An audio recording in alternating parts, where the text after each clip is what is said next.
शिक्षा मंत्री का जो बयान है वो तो बहुत कंडेमेबल है, क्योंकि ऐसा लैंग्वेज किसी को भी यूज़ नहीं करना चाहिए। ऐसा ही लैंग्वेज बोल रहे हो कि वो टेररिस्ट है, दहशतगर्द है, कुछ टेररिस्ट बोल दे यूथ को, तो ऐसे तो सिस्टम नहीं चल पाएगा। नहीं, रेजिग्नेशन तो आने वाला है बहुत जल्द। नहीं, ये मूवमेंट तो कंटिन्यू रहेगा। जो मौलिक अधिकार है, हमारे जो कॉन्स्टिट्यूशनल राइट्स है, उन पे धीरे धीरे धीरे करके रेस्ट्रिक्शन डाला जाता है। जिन जिन देशों में लोकतंत्र था एंड उसके बाद फांसीवाद था या डिक्टेटरशिप था, वहाँ पे धीरे धीरे धीरे करके आपके जो फंडामेंटल राइट्स है वो छीने गए।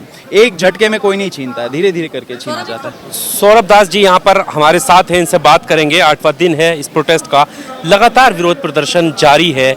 मांग वही है, जब तक इस्तीफा नहीं तब तक हम जाने वाले नहीं हैं। शिक्षा मंत्री की तरफ से जो बयान आया है उस पर भी काफ़ी सुर्खियाँ मिल रही हैं कि ऐसा उन्होंने बोला है। क्या कहना चाहते हैं?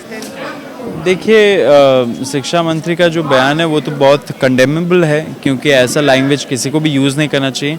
स्पेशली जो यूथ है, 65% पॉपुलेशन है उनका, उनके खिलाफ आप ऐसा ही लैंग्वेज बोल रहे हो कि वो टेररिस्ट है, दहशतगर्द है, तो ये सूट नहीं करता किसी भी पर्सन ऑफ जिनके पास रिस्पॉन्सिबिलिटी और पावर का उन पे। लेकिन उन्होंने ऐसा शब्द यूज़ किया तो ये हमारा जो डिमांड है उनके रेजिग्नेशन का, वो उसको और स्ट्रेंथन करता है, क्योंकि ऐसा व्यक्ति अब सीट पे नहीं बैठ सकता। ये लोग हैं, ये पोजीशंस ऑफ पावर पे है एंड पोजीशन ऑफ रिस्पॉन्सिबिलिटी में भी है। लेकिन अब कोई chief justice of India cockroach बोल दे लोगों यूथ को, कुछ टेररिस्ट बोल दे यूथ को, तो ऐसे तो सिस्टम नहीं चल पाएगा। पर इतने विरोध के बाद सरकार के जो सुर हैं वो आपको समझ में आ गए होंगे। कितनी उम्मीदें हैं, कितना भरोसा है अपने ऊपर, कब तक यहाँ बैठेंगे? नहीं, रेजिग्नेशन तो आने वाला है बहुत जल्द। अच्छा जी। हाँ, रेजिग्नेशन आने वाला है बहुत जल्द। पर बहुत ज़्यादा प्रेशर है सरकार पे। अंदर हमारे भी सूत्र है, हम भी जर्नलिस्ट ही है एंड काफ़ी हम लोग जर्नलिस्ट से अब बातचीत भी करते रहते हैं। सरकार पे बहुत प्रेशर है, इसलिए मतलब कितना ज़्यादा वो आपको कंडेम करेंगे उससे पता चलेगा कितना ज़्यादा प्रेशर है। डायरेक्टली प्रोपोर्शनल है वो चीज़। तो अगर टेररिस्ट बोल दिया यूथ को तो इसका मतलब प्रेशर बहुत ज़्यादा है उनके ऊपर। एंड जब प्रेशर रहेगा तो एक ना एक दिन उनको देना पड़ेगा रेजिग्नेशन। कह रहे हैं कि इस्तीफा होने वाला है, ऐसी खबरें आ रही हैं कि मंत्रिमंडल का विस्तार होगा तो शायद इनको हटा दिया जाए, तो क्या उसके बाद ये आंदोलन खत्म हो जाए? क्योंकि कल मीटिंग भी है, इनकी बैठक भी है। किन की बैठक है? सरकार की मतलब। देखिए, आंदोलन तो लंबा है, ये मूवमेंट है, ये जो हम लोग प्रोटेस्ट कर रहे हैं ये एक छोटा सा बैटल है। उसमें बैटल्स आप बहुत जल्दी, शायद कुछ दिनों में, कुछ हफ्तों में, कुछ महीनों में आप जीत सकते हो। लेकिन जो वॉर है, वॉर के लिए आपको बहुत लंबा लड़ना पड़ेगा। वो जंग बहुत लंबी होती है। लोगों को पता है, यहाँ पे जो बैठे, जो रात को भी बैठते हैं, जो सुबह भी आते हैं, कि संघर्ष बहुत लंबा है। हम लोग संघर्ष करते रहेंगे। एंड हमें तो धर्मेंद्र प्रधान का रेजिग्नेशन थोड़ी ना मेन मुद्दा है कि एजुकेशन सेक्टर जो है उसको साफ करना है। मुद्दा ये है कि हमें एक अकाउंटेबल, आंसरेबल, ट्रांसपेरेंट सिस्टम चाहिए जो इतने सालों में ख़त्म हो चुका है। एक तरह से जवाबदेही भी नहीं है एंड साथ में जो मॉरल रिस्पॉन्सिबिलिटी का झांसा देते हुए कोई रेजिग्नेशन भी नहीं देता।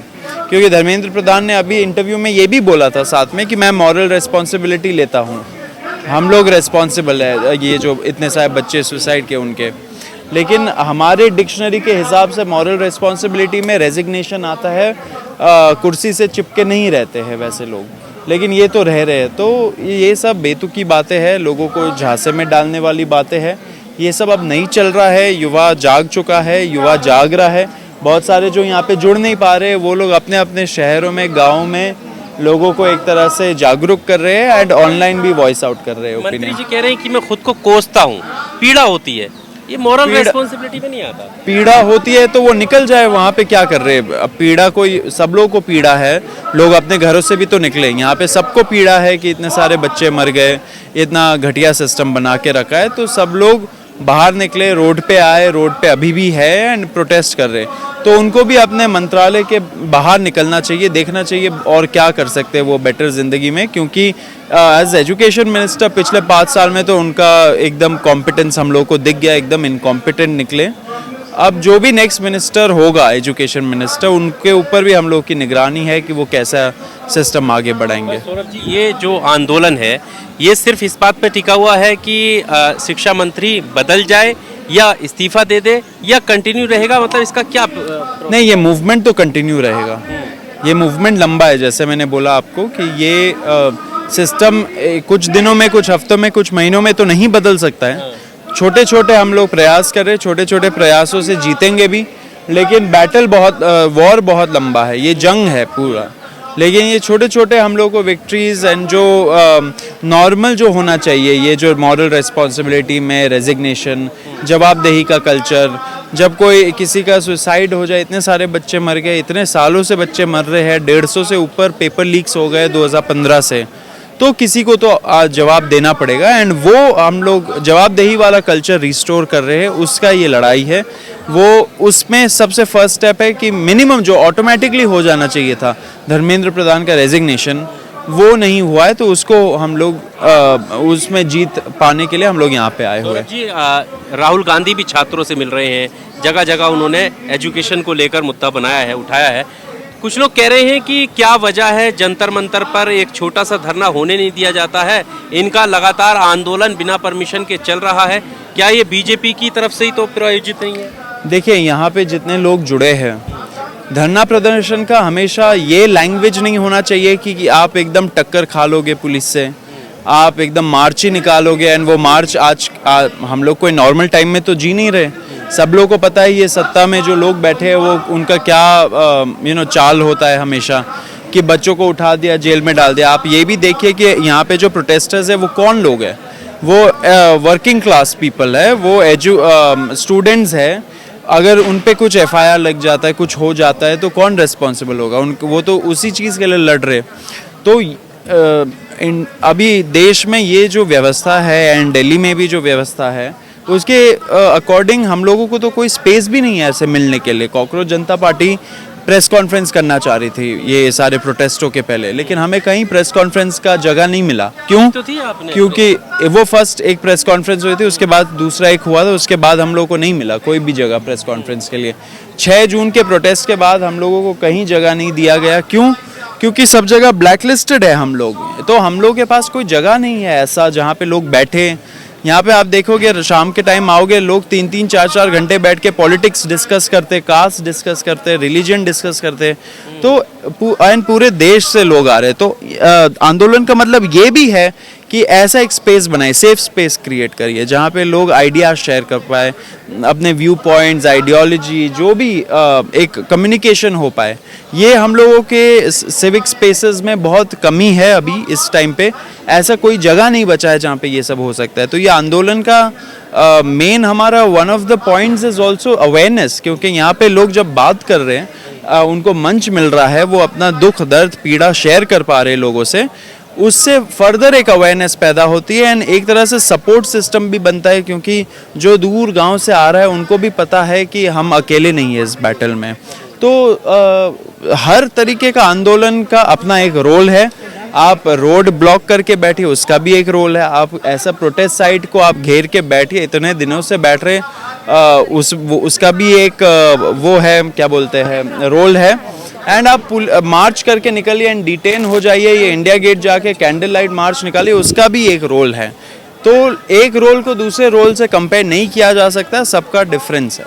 जैसे सौरभ जी, आप खुद स्वतंत्र एक पत्रकार हैं, आपको नहीं लगता ये जो आंदोलन चल रहा है कानून की नज़रों में गैर संवैधानिक, आपको इसकी परमिशन नहीं है, तो क्या आंदोलन खत्म होने के बाद आपको डर सता रहा है कि इस पे कार्रवाई भी हो सकती है, आपको एफआईआर भी हो सकती है? देखिए, गैर संवैधानिक तो नहीं है, संविधान ने ही हमें राइट दिया है, the right to protest, the right to assemble peacefully. ये आर्टिकल है हम लोगों का, आर्टिकल 19 में ये लिखा गया है हम लोगों का। साथ साथ आर्टिकल 21 में right to life and liberty भी है, जिसको सुप्रीम कोर्ट ने एक्सपैंड करके बोला है right to a dignified life. Dignity के साथ जीना भी एक अधिकार है, फंडामेंटल राइट है। तो यहाँ पे जो सारे लोग आए हैं वो भले बात ही ये जानते हैं एंड उसी चीज़ को हम लोग असर्ट कर रहे हैं यहाँ पे रहते हुए। अब ऑफ कोर्स जो गवर्नमेंट है वो चाहेगी कि कम से कम प्रोटेस्ट हो, तो वो फिर कुछ ऐसा आर्बिट्ररी रूल निकाल देगी कि 10 से 5 करिए धरना, 5 के बाद आपके जैसे सारे प्रॉब्लम्स ख़त्म हो गए, ऐसा तो नहीं है। आप अगर आश्वासन देते हैं कि 10 से 5 धरना करोगे और 5 बजे जैसे ही बचता है तो आपके सारे प्रॉब्लम्स हल हो जाएंगे, तो लोगों को कोई शौक नहीं है रोड पे बैठने का इतने गर्मी में। लेकिन ये सारे जो रूल्स ये लोग निकालते हैं आर्बिट्रली अपने तरफ से, ये गैर संवैधानिक है।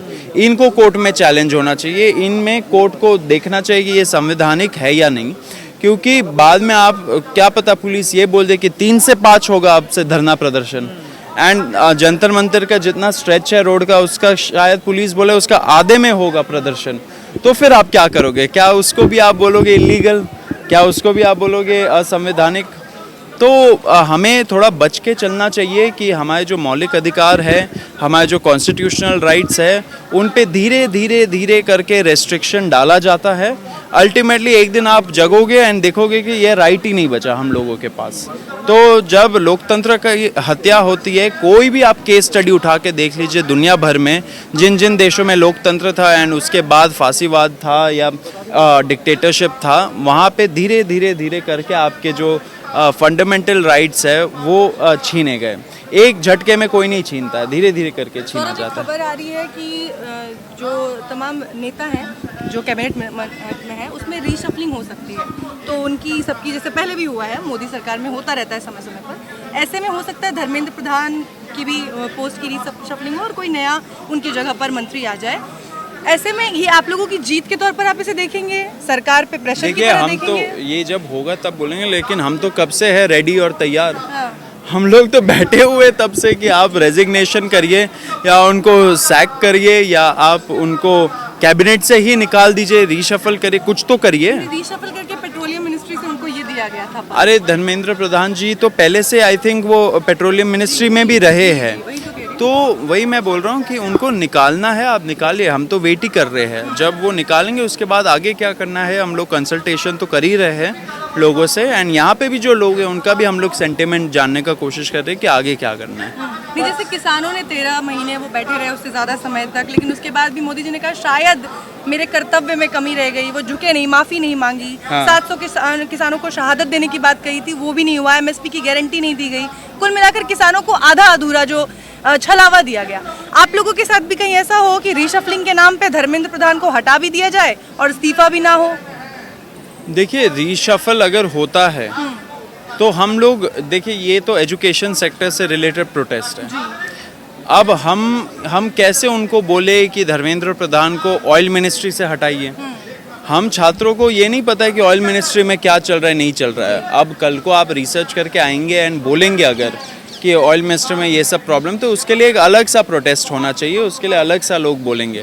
लेकिन जो एजुकेशन मिनिस्ट्री है उससे तो उनको दूर रखना है, ये सब लोग समझ गए हैं। तो जब वो चले जाएंगे उससे it will be a win. खबर ये भी है कि शायद राघव चड्ढा जैसे नेता आ सकते हैं। नहीं, बोलने के लिए तो अब फिर कोई भी आ सकता है। अब शक्तिकांत दास भी बोल रहे हैं, निर्मला सीतारमन भी बोल रहे हैं।